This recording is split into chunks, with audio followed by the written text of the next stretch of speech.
menú me lo dio esta vez. Bueno, ante todo, gracias por tu tiempo. Para ti, yo estaba leyendo un poco del aforismo y yo no estoy muy familiarizado con el aforismo. Veo páginas web que dicen mispensamientos.com, aforismo.es, pero ¿qué es el aforismo y por qué decidiste cultivarlo?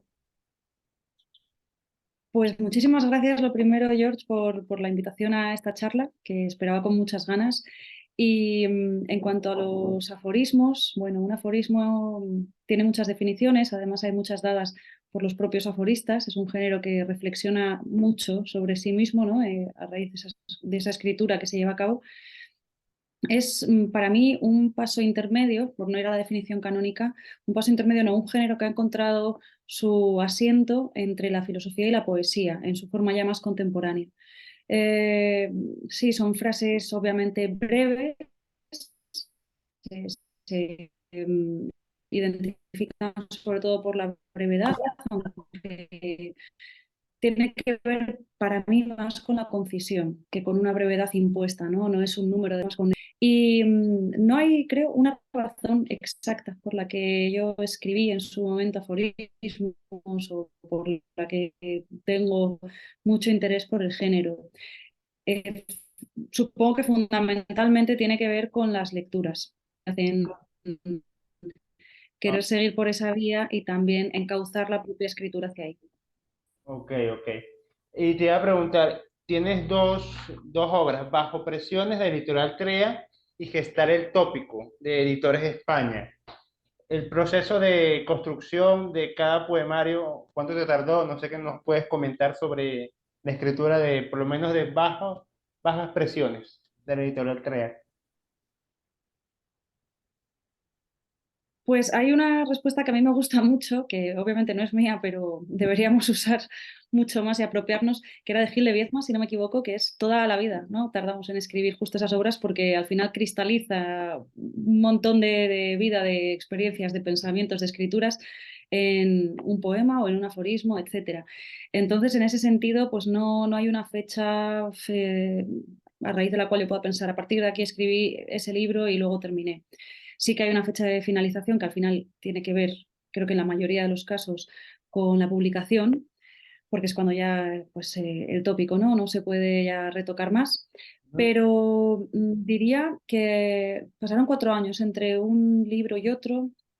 Creo que, bueno, responden a los cuadernos, porque casi siempre están extraídos esos libros, su material primero de los cuadernos, pues responde a los cuadernos de los años anteriores, pues no sé, 3, 2, 4 años anteriores. Bueno, vamos a tener que seguir así porque no sé qué está pasando. Vale, es una cosa muy pop, está bien. Es como Andy Warhol, ponlo así que sea. Sí, Mira, justo. te iba a comentar en cuanto, mira, ya volví, hola, soy yo otra vez. Mira, Ahora sí. en cuanto a este género que tan cultivado está en España, no sé si me puedes dar algún dato o tienes alguna estadística. Tenía unos datos hasta 2012 que estaban ofrecidos en Pensar por lo Breve, me parece que era en Pensar por lo Breve, sí, de TREA también, que ofrecían un estudio del número de publicaciones y en España, durante los años 80, creo que eran 9 los libros que se habían publicado, durante los años 90, 20 y algo, 22 creo que eran, y de 2000 a 2012 había subido a más de 80 libros publicados en España el aforismo, en torno al género del aforismo. Claro, son cifras menores, es un género menor. Desde luego. No he recogido yo personalmente el número de publicaciones aforísticas desde entonces, desde 2012 hasta ahora, que ya ha pasado también una década, pero creo que sí que la acogida ha sido mayor y que, bueno, la presencia la podemos ver en catálogos de más atención al aforismo y me parece que sí que está más cultivado, Ok, aunque sea ok. intuitivamente, ¿no? Hay mucha más y mucho cuidado en... Mucho cuidado a la hora de escribir estos aforismos, ¿no? Mira, y hablando también de otros géneros, Sí, quiero decir con cariño, me refería. ok. Hablando otra vez de otros géneros, o sea, este aforismo tú lo has visto en audiolibro, lo ves en otro tipo de expresión, no sé si ha cruzado el libro, ha llegado a, por ejemplo, a Podium o ha llegado Penguin Book, o cuál es el otro que hace los audiolibros en España, ¿cómo se llama? Hay una que hacía bastantes audiolibros, es muy bueno. No sé si el aforismo ha sido, vamos a decir, sonoro, o alguien, o alguien ha sacado un audiolibro de aforismo. Si tienes alguna estadística o algún antecesor o antecedente o reseña sobre esto.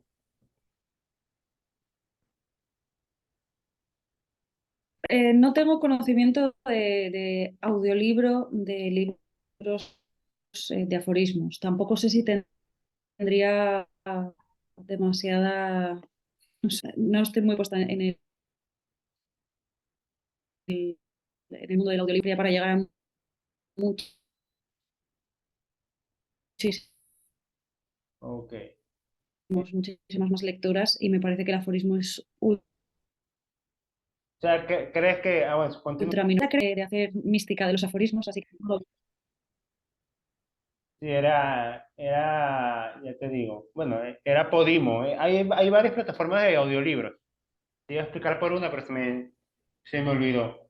Bueno, y aparte del aforismo, ¿quieres Ujú. cultivar otro tipo de poesía, el haiku, la poesía corta, la poesía tradicional? ¿Has pensado en estos géneros?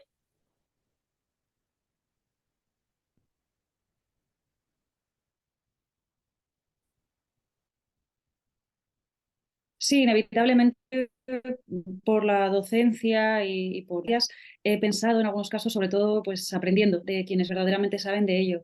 Y me interesaron mucho en un momento dado los géneros breves, más allá del aforismo, ¿no? Quería reconocer y familiarizarme con todas esas formas que dicen más con menos. Entonces sí he pues indagado un poco, obviamente en el haiku, que creo que es por antonomasia la forma breve quizá más conocida internacionalmente además, pero también por la micropoesía, que bueno, son límites o limitaciones que me parece que son también a veces un poco artificiales, ¿no? Que es micropoesía o que no lo es, pero sí me han interesado, por supuesto. Sí, sí, sí, bueno, yo escribo poesía normal y he tratado con haikus, pero nunca pensé en un aforismo, fíjate. Cuando te descubrí a ti, estoy descubriendo, bueno, Ujú. llegó Andy Warhol otra vez. Este, descubrí la brevedad, porque yo creo que al final, tanto el haiku como el aforismo es una carrera o un conocimiento hacia la brevedad. No sé si estás de acuerdo conmigo en esto. Claro. Wow. Sí, creo que no sé si vas por esa vía, pero sí estoy de acuerdo, por ejemplo, en que es una forma de despojar un discurso más extenso y tratar de hacer una especie de diamante, ¿no? Con la misma idea o con la misma fuerza, intentando dejarla en los mínimos elementos. Entonces sí me parece un camino que lleva o que lleva con dificultad, por una dificultad bien querida, ¿no? De la escritura, hacia esa brevedad. No es el primer impulso, al contrario, requiere mucha reescritura, o al menos así lo vivo. Vaya, cuando uno es breve, yo pensaba que la escritura era más natural, que no había tanto que corregir, cortar, editar, lo que sea. Pensaba que podían salir de un solo golpe, por así decirlo, de una sola escritura. Pero, Hombre, creo que también depende de la, como te decía antes, de la lectura. Igual que hay voces narrativas que a medida que leemos, pues se hace que se impregne en nuestra propia escritura de esa voz. Sí que es cierto que cuanta más familiaridad hay con el aforismo, más fácil es que salga esa forma breve. Esto siempre me parece que es un poco también como ocurre, si no me equivoco, con el periodismo, cuando recuerdo que había casos en los que había periodistas que siempre escribían un mismo número de palabras. Entonces, al final, los textos naturalmente encajaban en esa extensión. Pues a medida que se leen más aforismos, que se escriben más aforismos, se toma el pulso de ese género. Y eso se nota también mucho en los talleres, que al principio cuesta muchísimo reducir, pero luego, cuando hay más lectura en torno a eso, sí hay más naturalidad o más intuición en la brevedad. O sea, claro, hay un punto en el que sale más breve, pero se tarda. sí, o sea, yo te digo como neófito del aforismo, porque como te dije, yo solamente lo había visto en páginas Mundifrase y aforismos.es, y lo veo más relacionado a la filosofía, porque hay citas aforistas griegas, creo que autores del siglo XVIII también cultivaron el aforismo, creo que tengo entendido Charles Baudelaire lo cultivó en el siglo XIX. Pero aquí, por ejemplo, en el siglo XX, ¿qué autores me puedes comentar? Borges creo que también es que Borges cultivaba todo. Pero aparte de Borges, ¿qué otros autores me puedes comentar que hayan cultivado el aforismo?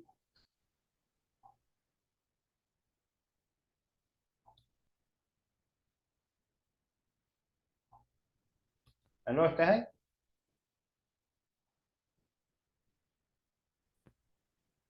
sé si me escuchas tú, George. Sí, sí, ya yo te escucho. Vale, Te escucho. Era, vale, se había cortado.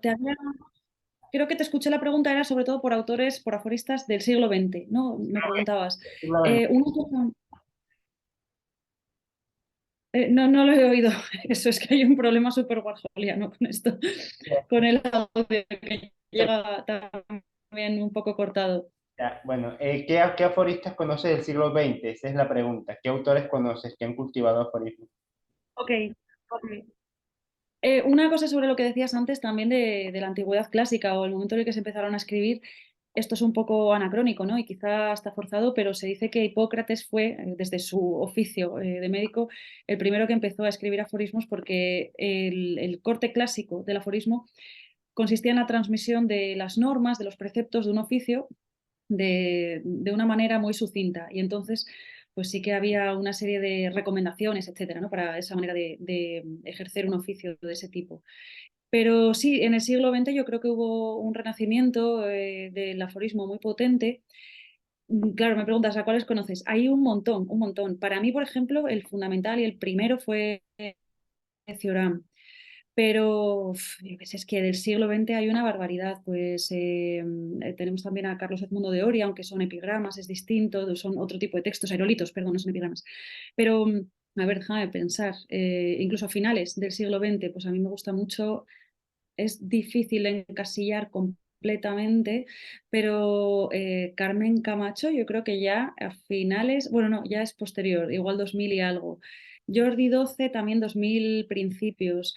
Eh, es que sí, bueno, más en el siglo XX son más clásicos. Hay quien dice que su aforista principal es Nietzsche. Bueno, son al final menos puristas, digamos, pero para mí los más puros, purísimos, pues son sobre todo Cioran, el primero, sí, yo me quedaría con Cioran sin ninguna duda. Pero en la segunda mitad es muy típico. De hecho, hay un libro también que son aforismos de Kafka, que es un poco forzado, pero nuevamente puede funcionar como tal. O sea, es un poco también el artificio de generar textos aforísticos a partir de textos más amplios o no, a partir de fragmentos que quizá no tenían la entidad, pero la pueden ganar vista desde esta perspectiva. Es un poco más relativo, pero sí. Vaya, interesante, interesante, interesante. Entonces, bueno, y hablando un poco más personal, las redes sociales para ti, para tu labor como escritora, como, no sé si quieres comunicar, hacer reflexiones o solamente compartir tu día a día, ¿qué te han parecido? Y si piensas que es, vamos, esta pregunta es un poquito más personal, que es como un consumo masivo que uno no puede controlar, como un opio, una nueva droga que uno no puede, vamos a decir, renunciar, en este caso. Vale, hay varias cosas ahí. Hombre, primero, espero que podamos renunciar más o menos cuando queramos, pero sí creo que, bueno, están diseñadas para que estemos bastante enganchados y enganchadas, ¿no? Tienen un poco esa forma de tragarlas, decían, y también había leído que cada like era una especie de caricia que recibía la persona que estaba del otro lado. No sé si es así, pero desde luego sí que se activan esas zonas que necesitan más, etcétera. En mi labor de escribir no influyen directamente, o eso creo, bueno, influyen como cualquier otra cosa que forma parte de la vida diaria, pero no con preeminencia.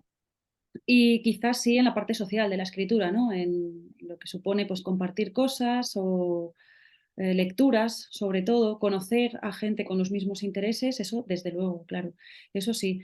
Pero bueno, lo vivo como una parte de ser hija de mi tiempo, no puedo evitar estar conectada.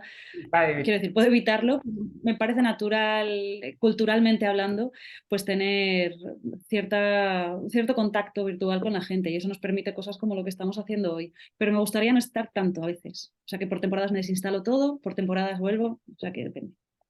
bueno, bueno, hay un libro por ahí que solamente leí el título, que deberías borrar tus redes sociales ya, 10 razones. Es un ensayo Es verdad. de 200 páginas, pero yo digo ya para qué vamos a seguir si ya estamos en una base de datos. Con cualquier red social tú ya estás fichado, pues. Sí, Además, sí, bueno, sí.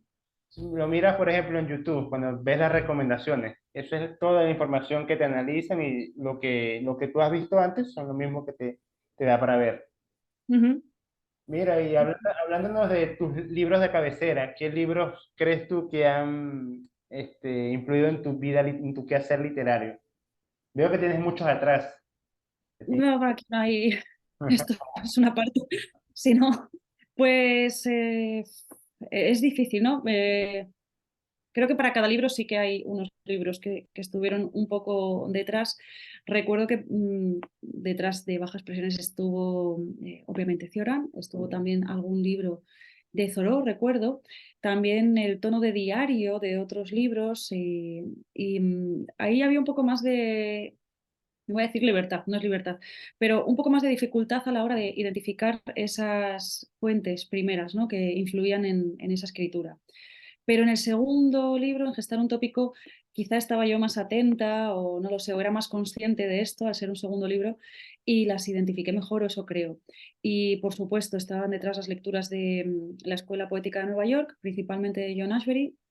También estaba Mario Montalbetti, obviamente, pero había muchas más cosas en esos años, en esas lecturas, que creo que influyeron, aunque no directamente porque se parezca a la escritura, ni mucho menos, ojalá, ojalá sí, pero la lectura de los poemarios, todos los que hasta ese momento, y ahora el resto, de Marta Agudo, también de Julieta Valero, esas lecturas de Chantal Mayar que nada tienen que ver, pero que también están rondando la cabeza cuando escribes, Wisława Szymborska en aquellos años fue importante, en fin, un crisol que es amplio, pero recuerdo ahora mismo esos nombres como fundamentales para mis intereses, sobre todo, aunque luego escribes una cosa distinta. Sí, sí, sí, bueno, la escritura te lleva por vericuetas que uno no conoce. A lo mejor a lo mejor quieres escribir una novela y terminas escribiendo un ensayo o terminas escribiendo cuentos. Bueno, Exacto. para este año a nivel editorial, ¿nos puedes adelantar algo? ¿Tienes algo preparado? Sí, bueno, dentro de un mes, estamos hablando ahora en enero, el 22 de febrero aparece una novela, se publica mi primera novela que se titula Gozo, es una novela fragmentaria, no de corte clásico, tampoco sé si es por eso que decíamos, ¿no? De los tiempos y las influencias o porque, bueno, también las filias personales. Y se publica, pues sí, apenas dentro de un mes. Es un cambio, pero se mantienen, creo, inevitablemente, pues ciertas formas literarias que me interesan y que son radicales, ¿no? Son parte de la raíz de lo que leo, lo que escribo. ¿Con cuál editorial estás publicando? Con Siruela. Ah, editorial Ciruela, sí, sí. Sí. Ok, y aparte de eso, ¿tienes algo más en este año que estás cocinando? Si se puede comentar. No, yo sigo escribiendo y luego pues se verá, pero vamos, que ahora saliendo la novela no tengo prisa con nada de Ah, ok. Bueno, publicar. Creo que también hay un poco, como parece un libro, y para mí la literatura es de lo poco que queda para hacer resistencia o esa pequeña revolución de los tiempos, que es resistirse a la productividad. Entonces, pues cuando llegue, llegó el siguiente. De ya. momento sigo escribiendo, pero sin ningún objetivo de esa manera. Resistirse a la productividad. Fíjate lo que estás comentando. Primera vez que yo escucho eso. ¿A qué te refieres? Pues sí. ¿A qué te refieres con eso? O sea, tú me estás diciendo un comentario nomás, que la sociedad te está pidiendo que tú seas productiva cada rato, publicar, editar, compilar, mostrar, Mm, que tú quieras hacer un contrapeso de eso, más o menos. Bueno, por una parte no creo que se nos exija, ¿no? Directa y personalmente hacer más, por ejemplo, en el ámbito de la escritura, pero creo que vivimos en un contexto en el que hacer más, mostrar más, siempre es sentirse más vivo, etcétera, ¿no? Claro, Cuando claro. en realidad es la rueda del hámster y estamos corriendo dentro y prácticamente no disfrutamos nada, o bueno, por norma general. Entonces, no es tanto que quiera resistirme de forma súper activa, sino que es una resistencia pasiva y más que nada porque me apetece vivir tranquila, ¿no?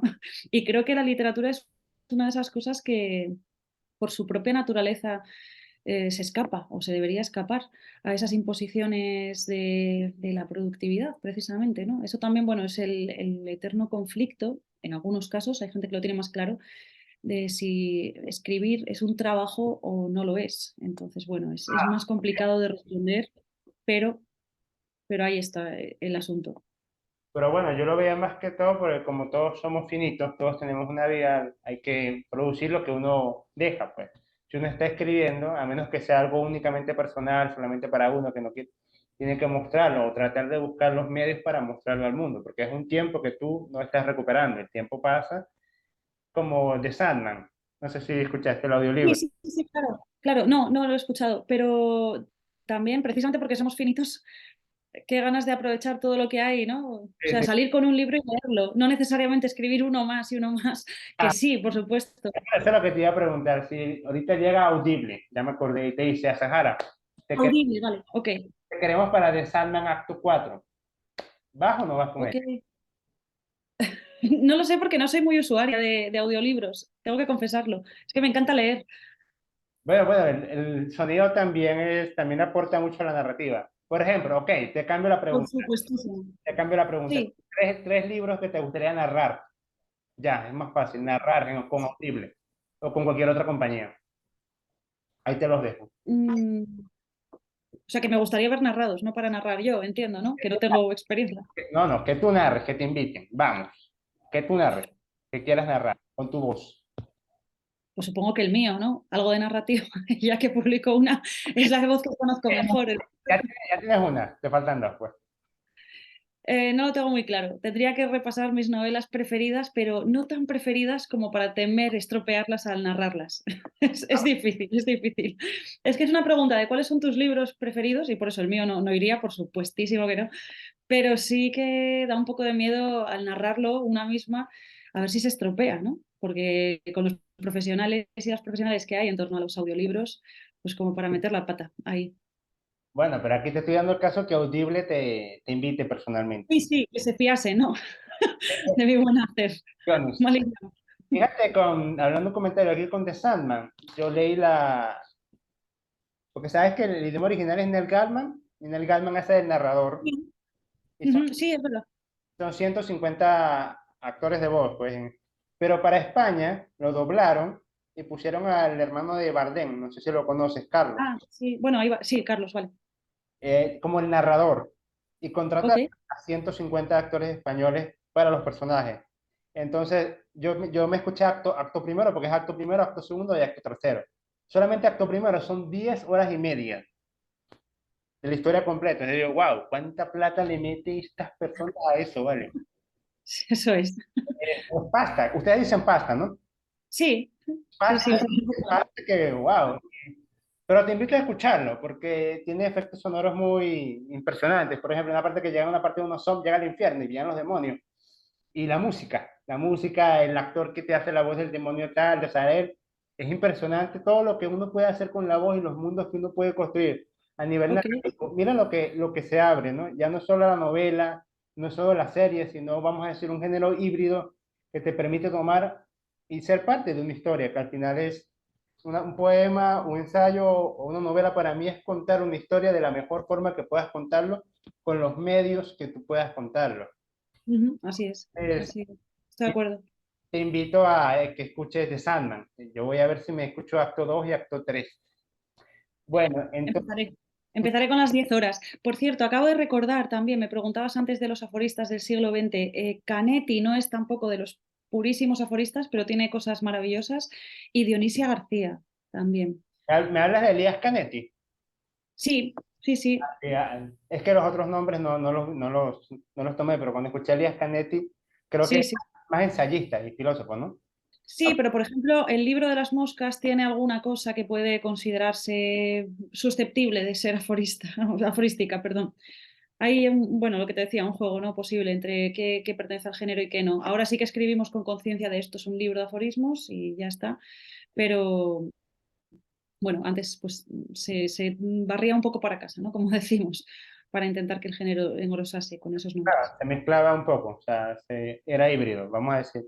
Yo creo que sí, yo soy muy partidaria de esas, de esos caminos intermedios y de esos híbridos, o de considerar que puede ser una cosa o la otra que no es tan fácilmente clasificable y que está bien precisamente por eso. Wow. Y entonces el aforismo como tal agarra cuerpo después del siglo XX. O sea, estaba los griegos y luego el siglo XX tiene un cuerpo estructural, medianamente, Eh, se puede decir. Después de los griegos estuvieron los moralistas franceses, con La Rochefoucauld, por ejemplo, fue uno de los más importantes, y ahí el renacimiento del género fue muy, muy importante también, que antes nos lo saltamos. Pero sí, en el siglo XX finales y sobre todo ahora en el ámbito español, no sé, en otros ámbitos, hay otro renacimiento extra. Bueno, ha sido durante los años anteriores. Ahora mismo no sé en qué punto está, si está en declive, si asciende, si no, pero bueno, creo que por lo menos ha sido reseñable. De qué manera nos hemos familiarizado y ahora sabemos que existe. Bueno, entonces, pero para ti, una persona que se acerque al aforismo, ¿qué es lo primero que tiene que pensar? La brevedad, básicamente, ante todo. No, en la concisión y en un uso del lenguaje muy consciente para transmitir una idea potente, que claro, no es tan fácil, ¿no? Es como si le decimos a alguien, escribe, ten una idea muy buena. Eso, ojalá pudiéramos hacer eso así de fácil, ¿no? Pero siempre cuento que es una especie de moneda que cae de pie porque está bien equilibrada, ¿no? O ese aforismo estaría muy bien equilibrado entre una muy buena idea o una mirada especial y un tratamiento estilístico que sea potente también. O sea que esas dos cosas, diría. Una atención al lenguaje y una atención a la mirada, a las ideas, a eso. El aforismo es reflexivo. Tienes que ser reflexivo con lo que ves y con lo que escribes. Y con lo que tú estás aprendiendo, pues, no es un cuento largo que tú puedes disvariar o chocar o caer o volver. Me está diciendo que tienes que tener conciencia. O sea, fíjate lo que estoy entendiendo, conciencia de lo que uno está escribiendo. Sí, bueno, eso creo que con cualquier texto que escribamos es muy importante ser conscientes, ¿no? De a dónde queremos llevar ese texto, pero incluso lo diferenciaría el aforismo del microrrelato, por supuesto, porque no tiene narratividad el aforismo, no va por esa vía. Y, y es importante esa conciencia en el sentido de dejar al lector pensando, o sea, que tenga un poco de chispa para que no esté cerrado en sí mismo. Antes los aforismos, sobre todo con los moralistas franceses que comentábamos, tenían un tono muy performativo para llevar a esa acción, para la buena acción, para vivir mejor. Digamos que eran normas, preceptos de conducta. Ahora, como ha caído más con la evolución del género del lado de la poesía, para mí es mucho más hermana, ese pensamiento aforístico es más hermano de lo lírico, de cómo nos puede quedar rondando una propuesta de mundo posible y no tanto algo cerrado o algo que es, pensaba el autor, me lo da masticado, ¿no? Yo creo que abre campos más que cerrar. Ok, ok, ya te estoy pensando, ya estoy viendo. Y aparte, bueno, ya fuera del aforismo, mercado editorial en España, ¿qué nos puedes Sí, comentar? sí. Ahorita cuáles son las nuevas tendencias? Hay mucha gente que se está publicando, las editoriales tradicionales se están abriendo a otros temas. ¿Qué es lo que estás viendo tanto como escritora como has podido publicarlo? ¿Qué ves en el ambiente? Te digo España, más que todo. En cuanto un poco a lo que surge ahora, a lo que se está publicando contemporáneamente. Cuando te publicas, sí, sí. No sé qué balance nos puedes hacer. Pues depende también un poco, ¿no? Si hablamos de unos u otros géneros, de poesía, de narrativa, incluso de esos ya más minoritarios todavía, de ensayo. Mm, puede que haya en narrativa una presencia quizá más importante, solo en algunos casos, del yo, aunque esto no es una novedad para nada. Entonces, creo que lo que cambia en cierta medida es el sentido, perdón, el sentido del tono o desde dónde está contado, que muchas veces es un híbrido con algunos intereses de los autores sobre algunos temas, ¿no? Y es una manera de trenzar esa voz con esos intereses sin que haya una narratividad más tradicional, por decir así, aunque son unos, bueno, en narratividad tradicional o narrativa tradicional entran muchas cosas. Pero en poesía tengo la sensación también de que se está publicando por fortuna, ¿no? Y para que haya una convivencia muy interesante de tiempos a generaciones muy jóvenes y reconocer esas voces y también encontrar ese interés de esas voces por mostrar lo que ven desde esa mirada, creo que es muy valioso. Y en ensayo, pues también depende de si vamos por una parte o por otra, pero creo que cada vez también son más ligeros en el mejor sentido, en el sentido de atreverse a utilizar una prosa ajena a lo académico y más literaria. A mí eso me parece de lo más valioso también. Ah, ok. Y hablando del libro tradicional, ¿tú crees que de aquí a 5 años, 10 años, sea, vamos a decir, subyugado o golpeado o rendido por el libro digital? ¿Lo crees? Por el ebook. Yo creo que no, pero no lo sé. Y espero que no, más bien.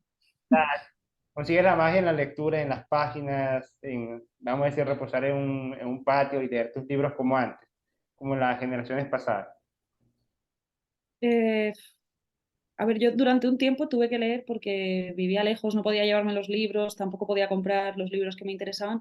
Leí en ebook durante un año.